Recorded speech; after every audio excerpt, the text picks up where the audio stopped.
ሁላችሁንም በጌታ በኢየሱስ ክርስቶስ ስም ሰላም እላችኋለሁ። እንደምን አላችሁ? የእግዚአብሔር አምላካችን ስም ለዘላለም የተባረከ ይሁን። ዛሬም የምንጀምረው የትምህርታችን ርዕስ ባለፈው ያነሳነውን ዋና ሐሳብ ነው። ነብይነትና የትንቢት አገልግሎት በሚለው ርዕስ ላይ ነው ዛሬም የምንነጋገረው። ያቆምነው የትምህርታችን ዋና ሐሳብ ላይ ያቆምነው የነቢያት ትንቢቶቻቸው አብይ ትኩረት የሚለው ላይ ነው የቆምነው። ዛሬም ከዚህ ላይ እንነሳለን። ክብር ለእግዚአብሔር ይሁን። የነቢያት የትንቢቶቻቸው አብይ ትኩረት ወይም ደግሞ ዋና ትኩረት የእግዚአብሔርን የማዳን ሥራ መናገር ነው። ዛሬ የምናየው ይህንን ይሆናል። ክብር ለእግዚአብሔር ይሁን። የእግዚአብሔርን የማዳን ሥራ መናገር። ክብር ለጌታ ይሁን። በማህበራዊ፣ በፖለቲካዊ፣ በኢኮኖሚያዊ፣ በሞራላዊ ችግሮችና በወቅታዊ ቀውሶች ላይ እግዚአብሔር ሕዝቡን ለመቤዠት እየሰራ ያለውን አስቀድመው በመተንበይ ሁሉም ነቢያት የትንቢቶቻቸው አብይ ትኩረት ነበር በመጽሐፍ ቅዱስ ስናይ። ክብር ለጌታ ይሁን። ስለዚህ የእግዚአብሔርን የማዳን ሥራ መናገር ነበር በዋናነት የነቢያት አብይ ትኩረታቸው። እስራኤላውያን ከእግዚአብሔር ጋር በመጣላታቸው ከእግዚአብሔር ጋር ግንኙነት በማቆማቸው ማህበራዊ ቀውስ ደርሶባቸው ነበረ። ፖለቲካዊ ቀውስ ደርሶባቸው ነበረ። ኢኮኖሚያዊ ቀውስ ደርሶባቸው ነበረ። ሞራላዊ ቀውስ ደርሶባቸው ነበረ። እንዲሁም ደግሞ የተለያዩ ቀውሶች ደርሶባቸው ነበረ። ስለዚህ ነቢያት ሕዝቡን ከእግዚአብሔር ጋር ለማስታረቅ ከእግዚአብሔር ጋር እንደገና ግንኙነታቸውን እንዲያድሱ ለማድረግ የማዳን አዋጅ፣ የማዳን ትንቢት፣ እግዚአብሔር ሕዝቡን ይቤዣል፣ እግዚአብሔር ሕዝቡን እንደገና ያቆማል፣ እግዚአብሔር ሕዝቡን ከወደቀበት ያነሳል የሚል ትንቢታዊ አዋጅ ነበራቸው። ክብር ለጌታ ይሁን። ስለዚህ የትንቢቶቻቸው ዋና ሐሳብ ከእግዚአብሔርና ከሕዝቡ አንጻር ነው እንጂ ከራሳቸው ተኮር የሆነ አይደለም፣ ወይም ግለሰባዊ ተኮር አይደለም። እንዲሁም ደግሞ ነቢይ ተብሎ የተጠራውን ሰው ምን ለማድረግ ትኩረቱን እሱ ላይ ለማድረግ አይደለም። የትንቢት ዋና ሐሳብ ሰውና እግዚአብሔር ሲጣላ እንደገና ከእግዚአብሔር ጋር ግንኙነታቸው እንዲታደስ ማድረግ ነው የነቢያት ዋና ትኩረታቸው። ክብር ለጌታ ይሁን። ስለዚህ ነቢያት እግዚአብሔር ሕዝቡን ለመቤዠት እየሰራ ያለውን አስቀድመው ይተነብዩ ነበር። ምንም እንኳን እስራኤል ቢወድቅ፣ ምንም እንኳን እስራኤል ከእግዚአብሔር ቢለይ፣ እግዚአብሔር እንደማይተዋቸው፣ እግዚአብሔር እንደገና መጥቶ እንደሚያድሳቸው፣ የማዳን ሥራ እንደሚሰራ፣ የመቤዠት ሥራ እንደሚሰራ፣ እግዚአብሔር እንደገና ሕዝቡን ወደ ነበረበት ሁኔታ እንደሚመልስ ከእግዚአብሔር ሰምተው ነቢያት እግዚአብሔር ያዘዛቸውን፣ እግዚአብሔር በሉ ያላቸውን፣ እግዚአብሔር ይህን አዋጅ ተናገሩ፣ ይህን ትንቢት ተናገሩ ያላቸውን ለሕዝቡ ያውጁ ነበረ። ክብር ለእግዚአብሔር ይሁን። ስለዚህ የነቢያት ዋና ትኩረታቸው እዚህ ላይ ነበር ማለት ነው። ክብር ለጌታ ይሁን። አብይ ትኩረታቸው ይሄ ነው፣ ሰውንና እግዚአብሔርን ማገናኘት። ክብር ለጌታ ይሁን። ሌላ ቁስ ተኮር አልነበረም። ገንዘብ ተኮር አልነበረም። ዝና ተኮር አልነበረም። ሰው ተኮር አልነበረም። ምንም አይነት ተኮር አልነበረም። ትኩረታቸው ከእግዚአብሔርና ከእግዚአብሔር ሕዝብ ጋር ከመንግስቱ ጋር ነበረ የነቢያት ዋና ትኩረታቸው። ክብር ለጌታ ይሁን። ሌላው በክርስቶስ ኢየሱስ ዋና ሐሳባቸው በክርስቶስ ኢየሱስ የሚፈጸመውን ዘላለማዊ እቅድ ላይ ሁሉም ነቢያት አተኩረው ይናገሩ ነበረ። ዘላለማዊ ምን ላይ? የቤዛነት እቅድ ላይ ይናገሩ ነበር። ክብር ለጌታ ይሁን። እግዚአብሔር ሰዎችን ምን ከውድቀታቸው እንደሚቤዣቸው፣ ካሉበት ሁኔታ ውስጥ እንደሚያወጣቸው፣ እንደሚቤዣቸው፣ እግዚአብሔር እንደገና እንደሚያቆማቸው የነቢያት ሁሉ አብይ ትኩረታቸው ነበረ። ክብር ለጌታ ይሁን። ስለዚህ ነቢያት ትንቢቶቻቸው ከእግዚአብሔርና ከሕዝቡ ጋር ከመንግስቱ ጋር ከእግዚአብሔር መንግስት ጋር ክብር ለጌታ ይሁን የማስተካከል ሥራ፣ የማደስ ሥራ፣ የማጽናት ሥራ፣ የማቆም ሥራ፣ እንደገና የማስነሳት ሥራ ሞቲቬት የማድረግ ስራ፣ ሰውን ሁሉ ወደ እግዚአብሔር ዞር የማድረግ ስራ፣ የቤዛነት እቅድ ላይ ነበረ ነቢያት ሁሉ ትኩረታቸው። ክብር ለጌታ ይሁን። መጽሐፍ ቅዱስ ሲናገር እንደዚህ ይላል፣ ነቢያት ሁሉና ሕጉ እስከ ዮሐንስ ድረስ ትንቢት ተናገሩ ይላል። ክብር ለጌታ ይሁን። ነቢያትና ሕጉ እስከ ዮሐንስ ድረስ ምን አሉ? ትንቢት ተናገሩ። አታችኋል።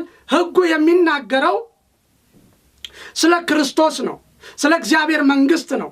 ነቢያትም የሚያውጁት ስለ ክርስቶስ ነው፣ ስለ እግዚአብሔር መንግስት ነው። ክብር ለጌታ ይሁን። ኢየሱስ ክርስቶስ ጌታ ነው። ስለዚህ ትንቢት ተናገሩ ብሎ ማቴዎስ 11 ቁጥር 13 ላይ ይናገራል። ክብር ለጌታ ይሁን። ስለዚህ ነቢያትና ሕጉ እንኳን ትኩረታቸው እግዚአብሔር ላይና ከእግዚአብሔር ጋር ከተጣላው ሕዝብ ጋር ነው። ክብር ለጌታ ይሁን። የነቢያት አገልግሎት በዚህ ዘመን እንደምናየው ትንሽ የተለያየ ይመስለኛል። ክብር ለጌታ ይሁን። አሁን እንደማየው አይነት ትንቢታዊ አካሄድ አይመስለኝም። ምክንያቱም የነቢያትና የሕጉ ትኩረት ከእግዚአብሔር የቤዛነት ስራ ጋር የተቆራኘ ነው። ክብር ለጌታ ይሁን። ይህን ብዬ ስናገር ሌሎች ኢኮኖሚያዊ ወይም ደግሞ ሌሎች ችግሮችና ቀውሶችንም እግዚአብሔር አያይም ማለት አይደለም። ግን ትኩረት የሚያደርገው መጀመሪያ ከእግዚአብሔር ጋር የተጣሉበትን መንገድ እና መፍትሄውን ካሳየ በኋላ እግዚአብሔር በዚህ ውስጥ እንደሚባርካቸውና እግዚአብሔር ቃል ኪዳኑን ከሕዝቡ ጋር ሲያድስ የሚመጣውን በረከት ጊዜያዊም ሆነ ዘላቂ የሆነውን በረከት ነው መጽሐፍ ቅዱስ የሚናገረው። ክብር ለጌታ ይሁን። ሰዎች ከእግዚአብሔር ጋር ተጣልተው፣ ሰዎች ከእግዚአብሔር ጋር ተለያይተው እግዚአብሔር ይባርካል የሚል ትንቢታዊ አገልግሎት የለም። መጀመሪያ ከእግዚአብሔር ጋር ማደስ ያስፈልጋል። መጽሐፍ ቅዱስ ነቢያትም የትንቢቶቻቸው ዋና ሐሳብ ስንዳስስ የምናገኘው ይሄንን ነው። ሰዎች ከእግዚአብሔር ጋር ከተገናኙ በኋላ ከተታረቁ በኋላ ከእግዚአብሔር ጋር ሕይወታቸውን ካደሱ በኋላ እግዚአብሔር በተጓዳኝ ከአጀንዳው በተጓዳኝ ከዘላለማዊ እቅዱ በተጓዳኝ ያለውን በረከት መጽሐፍ ቅዱስ ይናገራል። ክብር ለጌታ ይሁን። ስለዚህ ነቢያትና ሕጉ እስከ ዮሐንስ ድረስ ትንቢት ተናገሩ ይላል። ነቢያቱም ሕጉም የሚናገሩት ስለ ክርስቶስ ኢየሱስና ስለ ቤዛነት ስራ ነው። ክብር ለጌታ ይሁን። ኢየሱስ ክርስቶስ ጌታ ነው።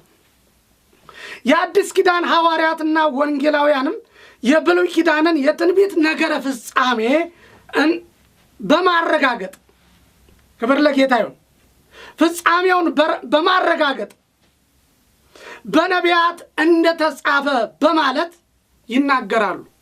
ክብር ለጌታ ይሁን።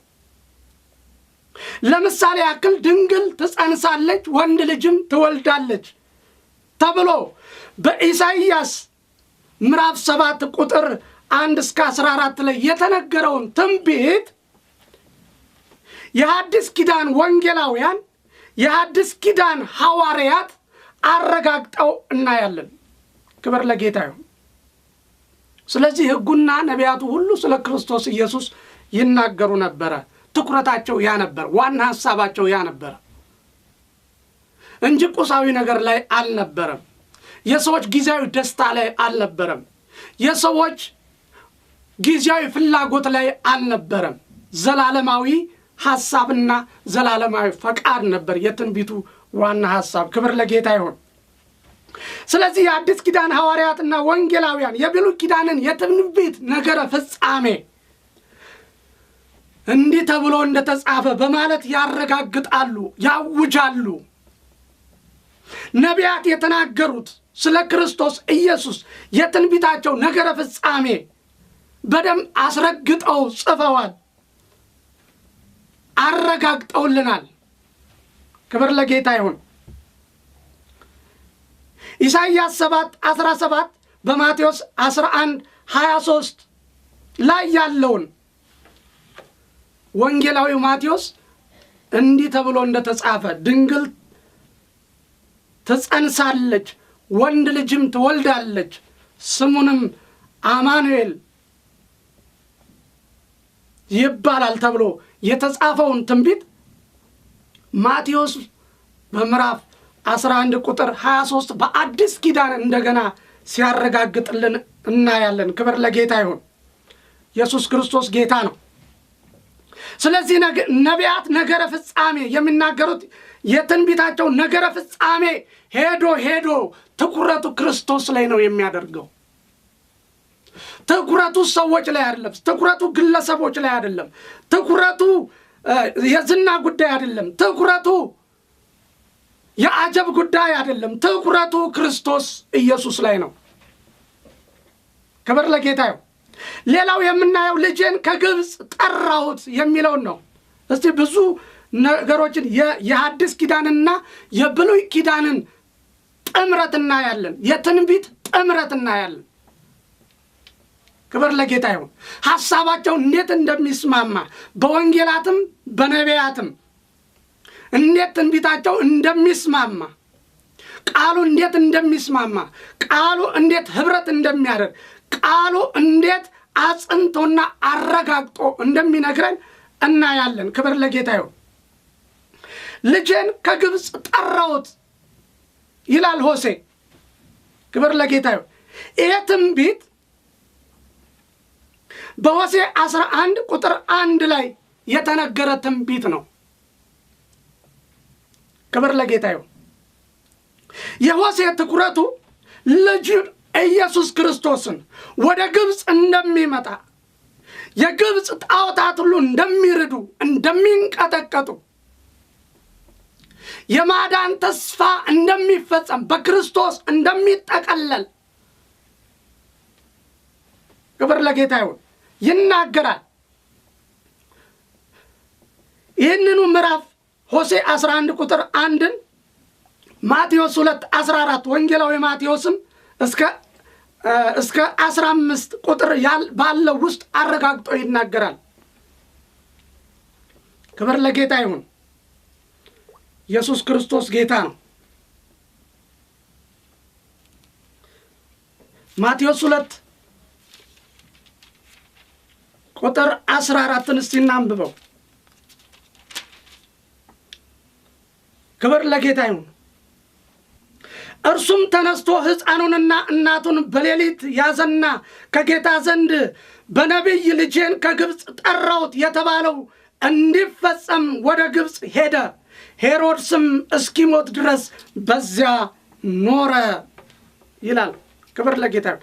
አስቀድሞ ይህንን ቁጥር የተናገረው፣ ይህንን ምዕራፍ የተናገረው፣ ይህንን ቃል የተናገረው ሆሴ ነው፣ ነቢዩ ሆሴ ነው። በትንቢት አስቀድሞ ኢየሱስ ክርስቶስ ከእናቱ ጋር በስደት ወደ ግብፅ እንደሚመጣ፣ ወደ ግብፅ እንደሚወርድ በትንቢት አስቀድሞ አየ። በትንቢት አስቀድሞ ተመለከተ። ክብር ለጌታ ይሁን።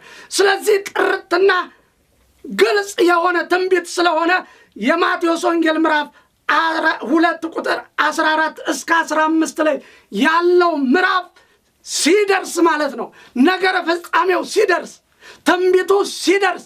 ትንቢቱ ሲፈጸም እናቱና ማርያም ተያይዘው ወደ ግብፅ ሄዱ። ይህ የተባለው ምን ይል ዘንድ ይፈጸም ዘንድ እያለ ይናገራል። ክብር ለጌታ ይሁን። ስለዚህ ሌላው የነቢያት አብይ ትኩረታቸው የኢየሱስ ክርስቶስ መምጣት ላይ ነበር ማለት ነው። ክብር ለጌታ ይሁን። ትኩረታቸው እዚህ ላይ ነበር ማለት ነው። ክብር ለጌታ ይሁን። ሌላው ድምፅ በራማ ተሰማ የሚለው ነው። ድምፅ በራማ ተሰማ፣ ራሔል ስለ ልጆቿ አለቀሰች። ኤርምያስ ምዕራፍ 31 ቁጥር 15 ላይ ያለው ትንቢት ማለት ነው። ኢየሱስ ክርስቶስ ጌታ ነው። ድምፅ በራማ ተሰማ፣ ራሔል ስለ ልጆቿ አለቀሰች። ማቴዎስ 2:17 እስቲ እንመልከት።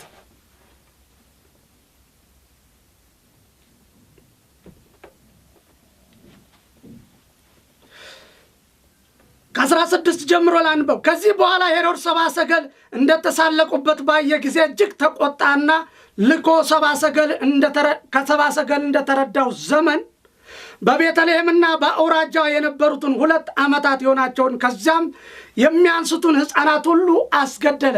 ያን ጊዜ በነቢዩ በኤርምያስ ድምፅ በራማ ተሰማ፣ ልቅሶና ብዙ ዋይታ፣ ራሔል ስለ ልጆቿ አለቀሰች፣ መጽናናትም አልወደደች የሉምና የተባለው ተፈጸመ። ክብር ለጌታ ይሁን። ኢየሱስ ክርስቶስን የደህንነት ራስ፣ የደህንነት ቀንድ፣ የመድኃኒት ራስ፣ የዘላለም ሕይወት የሆነው ኢየሱስ ክርስቶስ ከተወለደ በኋላ ሄሮድስ ሊገለው ፈለገ። ስለዚህ ወደ ግብፅ ሸሹ። ዮሴፍና ማርያም ሕፃኑን ይዘው ሄዱ።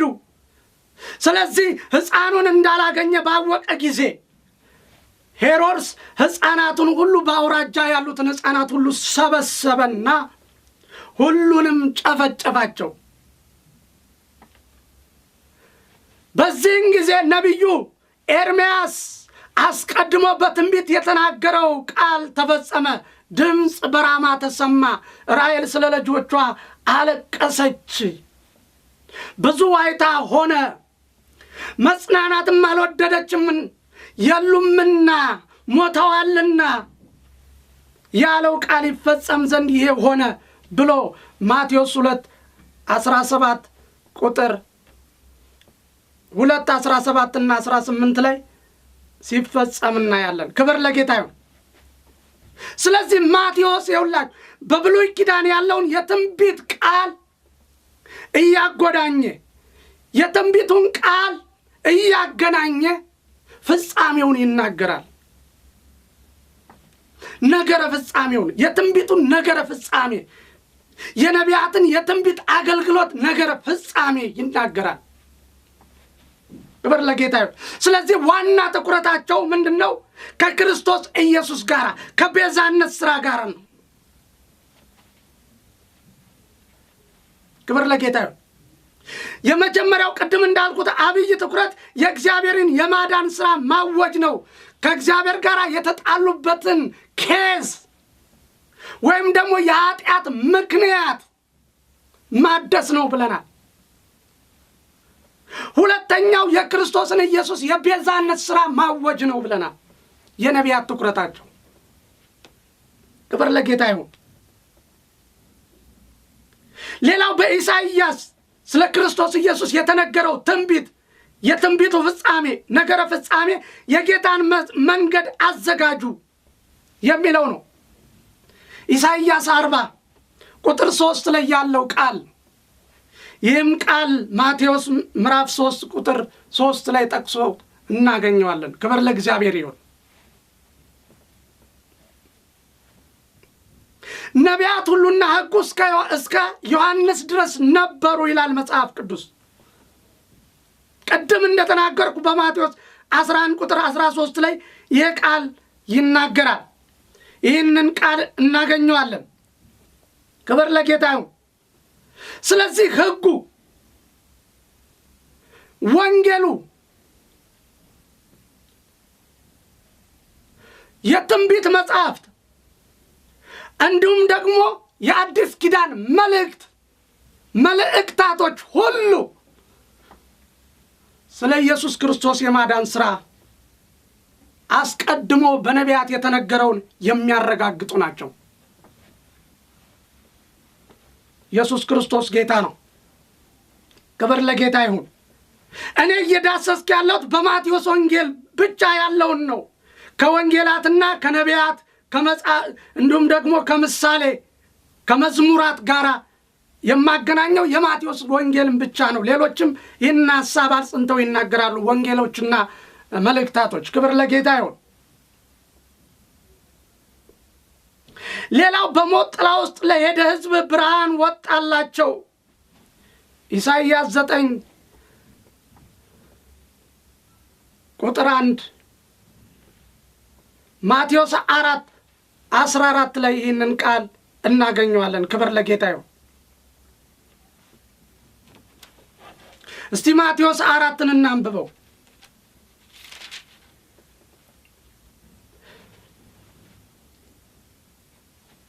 እንዲህ ይላል፣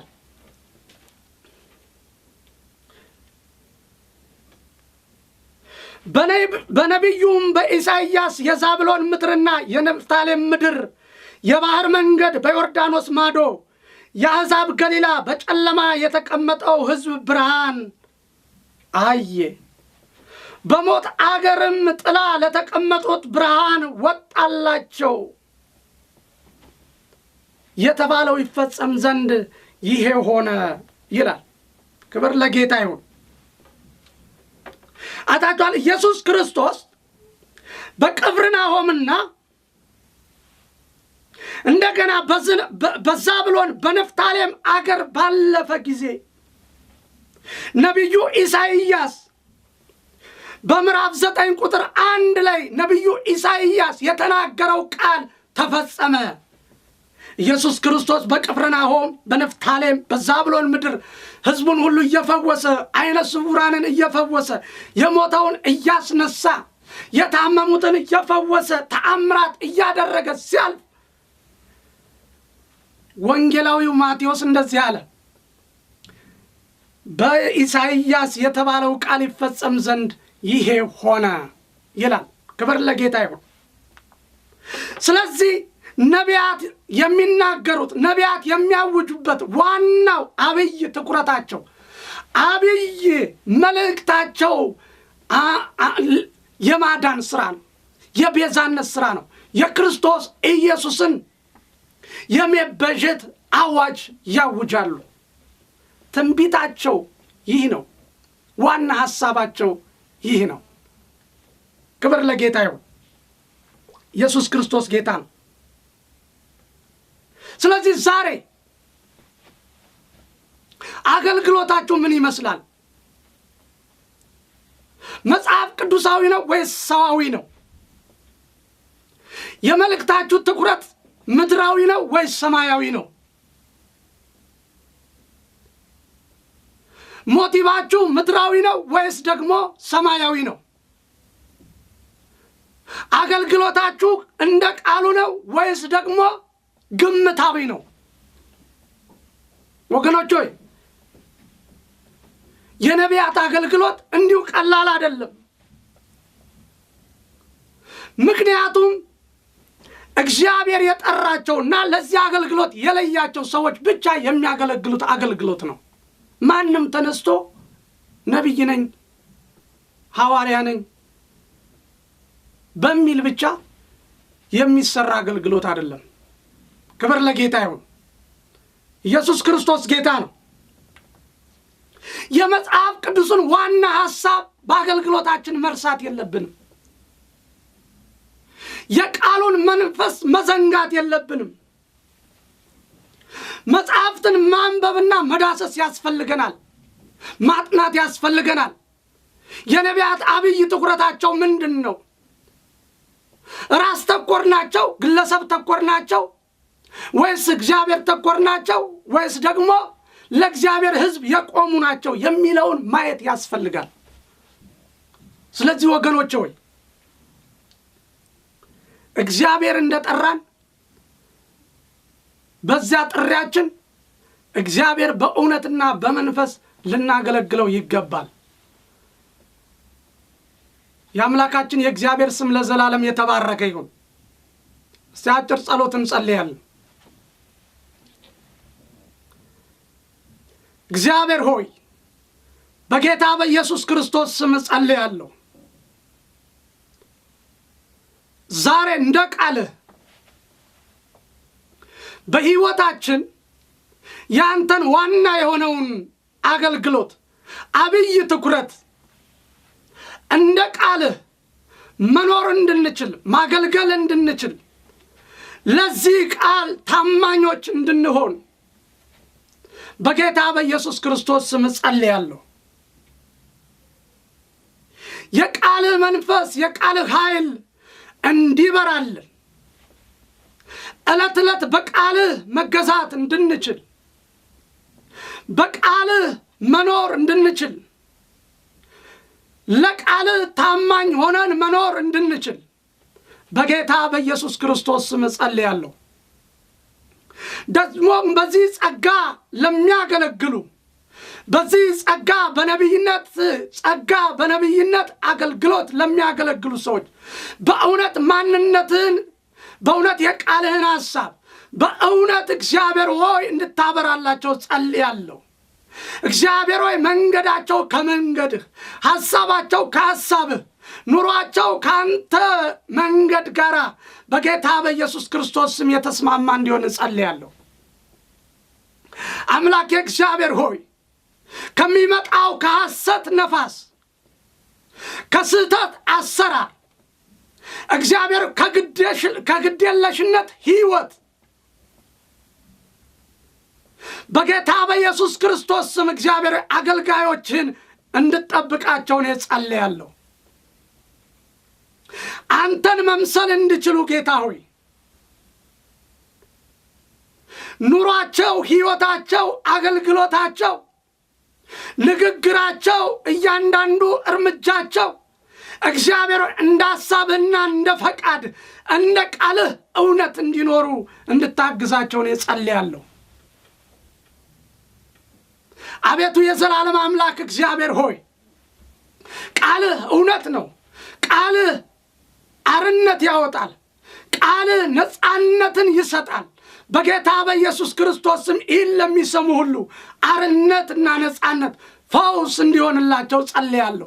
የሕይወት ፈውስ፣ የአገልግሎት ፈውስ፣ የታምራት ሕይወት እንዲሆንላቸው አገልግሎታቸው በአንተ መንፈስ በአንተ እግዚአብሔር አባቶይ ቅባት የተሞላ እንዲሆንን ጸልያለሁ። አቤቱ ጌታ ሆይ አንተን እየመሰልን እንድንኖር በእውነት መንፈስን ያለመከልከል በእኛ ላይ በሙላት እንድታፈስ ጸልያለሁ። በጌታ በኢየሱስ ስም ጸልያለሁ። በዚህ ሰዓት የታመሙ ሁሉ ይፈወሱ። በልዩ ልዩ ችግር ውስጥ ያሉ፣ በልዩ ልዩ መከራ ውስጥ ያሉ ለእግዚአብሔር ዓላማ፣ ለእግዚአብሔር አጀንዳ፣ ለእግዚአብሔር ዕቅድ የተዘጋጁ እንዲሆኑ የታመሙ ቢሆኑ በጌታ በኢየሱስ ስም ይፈወሱ። በአጋንንት እስራት የተያዙ ቢሆኑ አሁን ይፈቱ ጸልያለሁ። ጌታ ሆይ ያንተ መንፈስ ያግኛቸው፣ እጅ በላያቸው ላይ ትሁን። አሁን በጌታ በኢየሱስም ያስጨናቂው ዘንግ ይሰበር፣ የአጋንንት ሥራ ይፍረስ። የጠንቋዮች፣ የአስማተኞች፣ የመተተኞችና የሟርተኞች ሥራ ይፍረስ በጌታ በኢየሱስም ይፍረስ፣ በጌታ በኢየሱስም ይፍረስ። የታመሙ ይፈወሱ። ለምድራችን ሁሉ ሰላምና ረፍት ይሁን። አቤቱ እግዚአብሔር ሆይ በጌታ በኢየሱስ ክርስቶስ ምድራችንን በፊት ይዘን እንቀርባለን። ምድራችን በጌታ በኢየሱስ ሰላም ይሁን፣ ረፍት ይሁን፣ ነፃነት ይሁን። ሁሉ ለክብር ይሁን። ስለሰማን እናመሰግናለን። በጌታ በኢየሱስ ክርስቶስ ስም አሜን።